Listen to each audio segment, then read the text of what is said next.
Javier Milei ya confirmó su presencia en el evento de toma de posesión del presidente electo Nayib Bukele para este segundo periodo. Y muchos están a la expectativa de qué proyectos o qué cosas traerá de beneficio para el país este encuentro entre los dos mandatarios. Vamos con la información.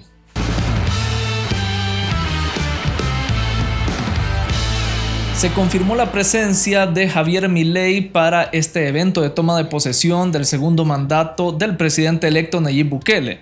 Y estamos a la expectativa de que se haga realidad esta foto y que no solo sea con inteligencia artificial, sino que realmente haya un encuentro entre los dos presidentes que han recibido críticas, pero que son mucho más las personas que están a favor de la gestión que están realizando cada uno en sus respectivos países.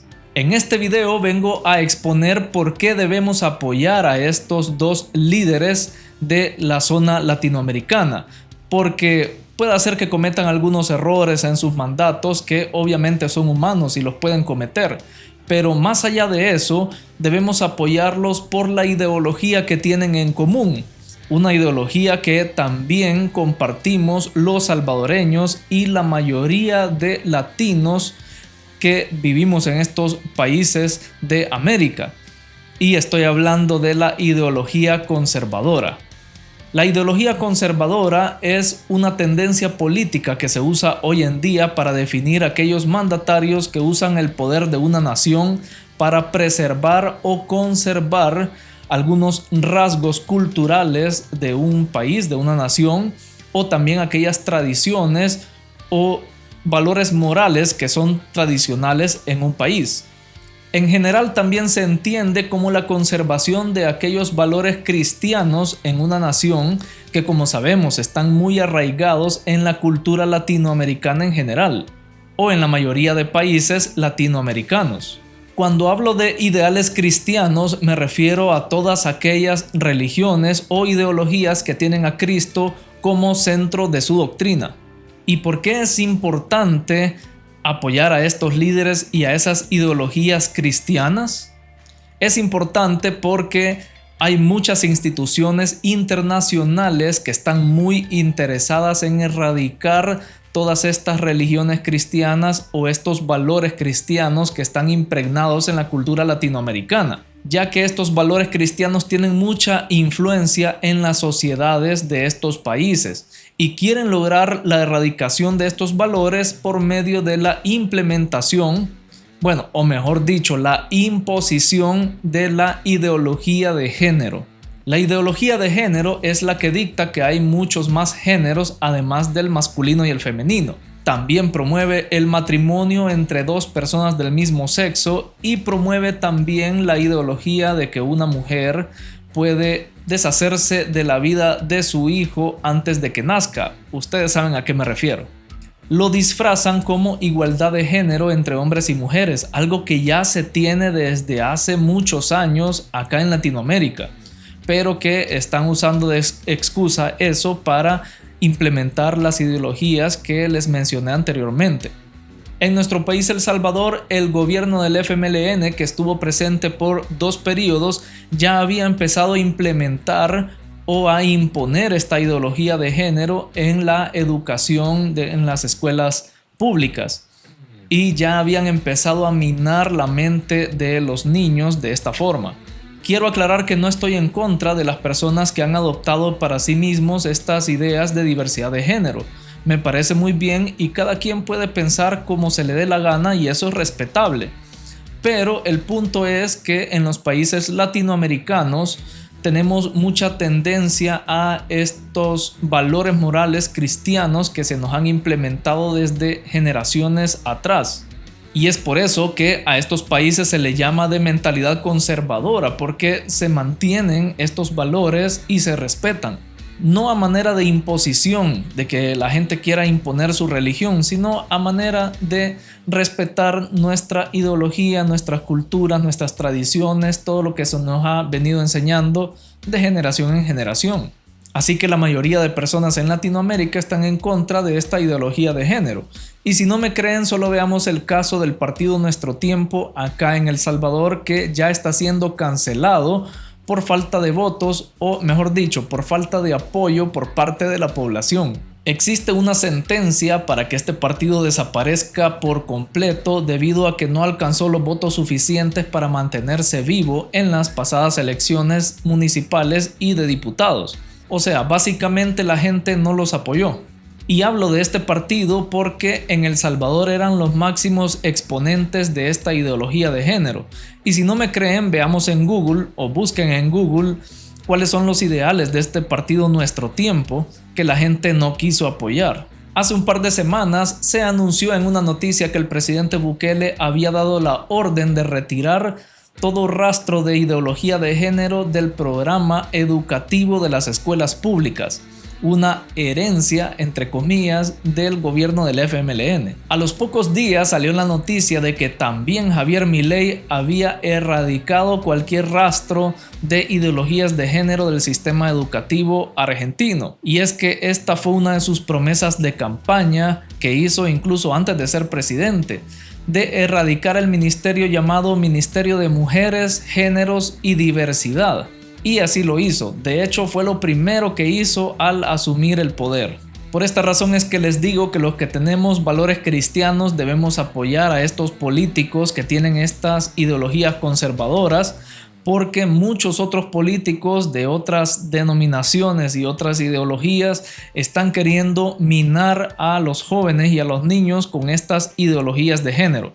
Pero no solamente la parte de ideología conservadora es la que nos hace apoyar a estos mandatarios. Veamos también la parte de las políticas y la economía. En cuestión de política, Nayib Bukele tiene dos grandes logros y el que no quiera ver esos dos logros de verdad tiene serios problemas de fanatismo en contra de Nayib Bukele y no tiene argumentos.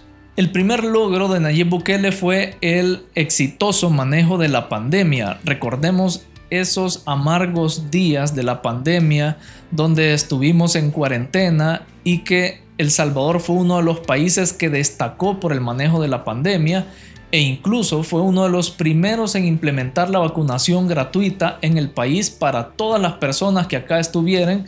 Incluso alcanzó para ayudar a otros países. Si no lo recuerdan, incluso también se ayudó económicamente a las familias que habían padecido estragos económicos debido a la pandemia. Y el segundo logro es aún más contundente y es la erradicación de la delincuencia en el país. Recordemos que era básicamente el cáncer de nuestro querido El Salvador y que gracias a Dios se pudo erradicar casi por completo, digámoslo así, el problema de las pandillas en el país. Estamos de acuerdo con que estos dos son los mayores logros del presidente Bukele y que hacen muy felices a los salvadoreños. En cuanto a Javier Milei, aún no podemos hablar de grandes políticas o grandes logros políticos de ayuda a la sociedad argentina porque apenas lleva 6 meses en su mandato. Pero sí podemos hablar de logros en la economía. Vean esta noticia. Y es que desde que asumió el poder Javier Milei ya lleva 4 meses de superávit en las finanzas del Estado argentino. Para quienes conocen más o menos lo que fue la economía o lo que sigue siendo todavía los estragos o la crisis económica en la que vive Argentina, sabrán que esto es un gran logro. Resulta que las finanzas del Estado argentino estaban en números rojos porque los gobiernos anteriores a Javier Milei gastaban más de lo que podían ingresar a las arcas del Estado, o sea que la recaudación fiscal era insuficiente para poder cubrir todos los gastos que tenía el Estado. Y para salir del apuro hacían lo más sencillo, imprimir moneda, que llevó a unos niveles inimaginables de inflación en Argentina. Otro gran error de los gobiernos anteriores a Milei es que para mantener la falsa sensación de prosperidad o de normalidad en Argentina, subsidiaban el cambio del dólar, del peso al dólar, en las empresas importadoras de productos básicos en Argentina. Quiere decir que estas empresas podían seguir funcionando sin incurrir en pérdidas y sin verse víctimas de la bajada de precio que tuvo el peso argentino. Como sabemos, en este país suramericano circulan las dos monedas, el peso argentino y el dólar. pero la diferencia de valor entre ellos llevó a un gran problema, ya que $1 llegó a costar casi 1,000 pesos argentinos. Y para que el problema de la inflación no impactara directamente a los bolsillos de los habitantes de Argentina, es que el gobierno tomó a bien subsidiar el cambio del peso al dólar para las empresas importadoras de Argentina, y así estas no tuvieran que pagar un precio tan exagerado por hacer el cambio al dólar, porque esta era la moneda que se usaba para las transacciones internacionales. Esto evitaba que las empresas importadoras trasladaran ese costo del cambio del peso al dólar a los ciudadanos argentinos. Pero esta medida, en lugar de ser viable, fue el mayor problema, ya que ese subsidio se financiaba con otra vez impresión de moneda, lo que devaluaba más el peso porque creaba inflación, y esto generaba que el cambio fuera aún mayor, o sea que la moneda argentina valía menos con respecto al dólar. Por ende tenía que volver a subsidiar cada vez más y más el gobierno argentino, y por eso se fue endeudando de esa manera. Javier Milei llegó a terminar de golpe este sistema errado de financiamiento que hundió al país y a sus finanzas. Y ahora, con estos 4 meses de superávit, ya está viendo la luz al final del túnel. Falta mucho camino por recorrer, pero ya se ve una luz de esperanza según los expertos. Y en cuanto a la economía, el presidente Nayib Bukele se ha hecho acreedor de ser el único presidente en muchos años que ha logrado mejorar la calificación de riesgo de impago de la nación salvadoreña con respecto a inversionistas internacionales, como lo veíamos en una reciente noticia. Esto gracias a la recompra de deuda, que quiere decir que El Salvador sí es responsable a la hora de pagar sus deudas, y también a la mejora en la economía en general. En el video anterior que subí a este canal, donde hablé sobre la llegada o la visita de MrBeast a El Salvador, que por si no lo han visto se los dejo en un enlace directo al final de este video para que puedan verlo. Ahí hablé sobre la ideología que comparten tanto Javier Milei como Nayib Bukele, que es una ideología económica neoliberal, y muchos me decían de que no es así, que estaba errado, porque Nayib Bukele no tenía ideología neoliberal porque él era de derecha.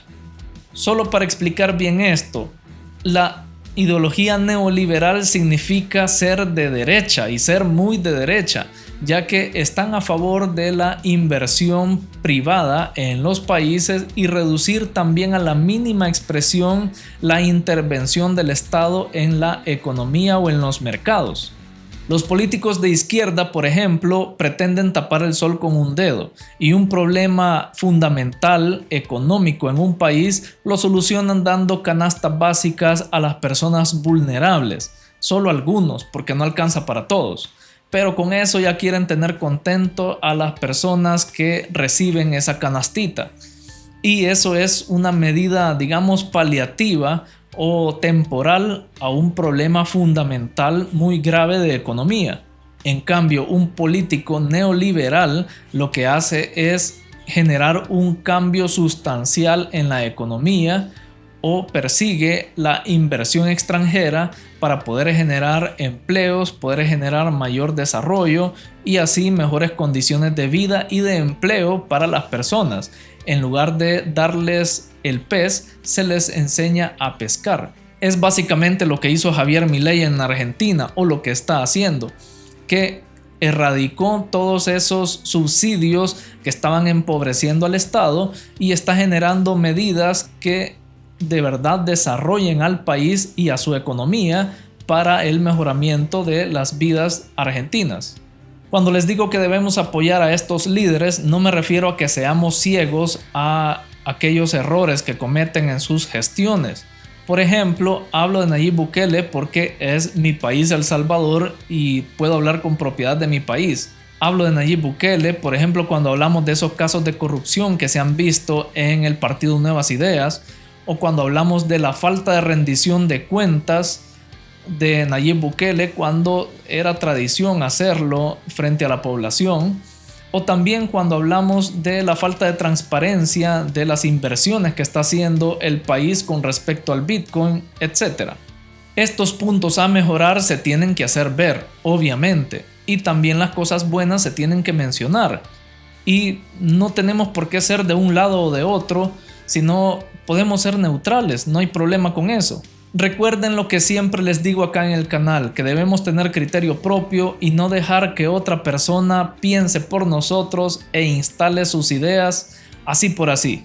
Ahora quiero conocer tu opinión acerca de este tema y de cómo están manejando cada quien su país en el caso de Javier Milei y el presidente Nayib Bukele. Espero conocer tu opinión, escríbela abajo en los comentarios para poder leerte y también para que toda la comunidad de YouTube pueda leer tu opinión. Te dejo estos videos por acá para que puedas estar al tanto de las noticias más relevantes del país y sin más me despido. Muchas gracias por estar pendientes del canal y nos vemos en el siguiente video.